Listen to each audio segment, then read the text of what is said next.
হজ উমরা সফরে গিয়ে এই মোবাইল ফোনগুলো নিয়ে যাবেন না, এই বাটন ফোন নিয়ে যাবেন। এই মোবাইল ফোন হজ উমরা সফরে নষ্ট করে ফেলেছে। এই হজ উমরা সফরে আমরা দেখে আসলাম যে মোবাইল ফোনের কারণে মানুষ ইবাদতের যে নূর নষ্ট করে ফেলেছে। ওখানে কেউ সেলফি, শোডাউন, এইটা ওইটা, আল্লাহ মাফ করেন আমাদের। আর সুবহানাল্লাহ, মানুষ এখন হারাম এলাকাতেও দেখে সিগারেট খায় বসে বসে।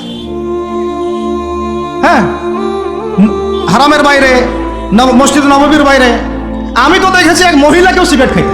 মানুষের সাইকোলজি এমন হয়ে গেছে এখন যে নববী হারাম এগুলোর পাশে বসে মানুষ সিগারেট খাচ্ছে, স্মোক করছে। আপনারা যারা সফরে গিয়েছেন বা যাবেন ভবিষ্যতে, এই ফোন আর এই জিনিসগুলো আপনারা কখনো, খবরদার, এগুলো কখনো করতে যাবেন না। সিগারেট তো এমনিতেই খাবেন না, বলছি মোবাইল ফোনও নিয়ে যাবেন না, এই স্মার্টফোনটা নিয়ে যাবেন না। যে ফোনটাতে বাটন কথা বলা যায় এতটুকু নিয়ে যাবেন। যদি নিয়ে যেতেই হয় এটাকে হোটেলে বা কোথাও রেখে আসবেন, ইবাদতের মধ্যে এটা নিয়ে যাবেন।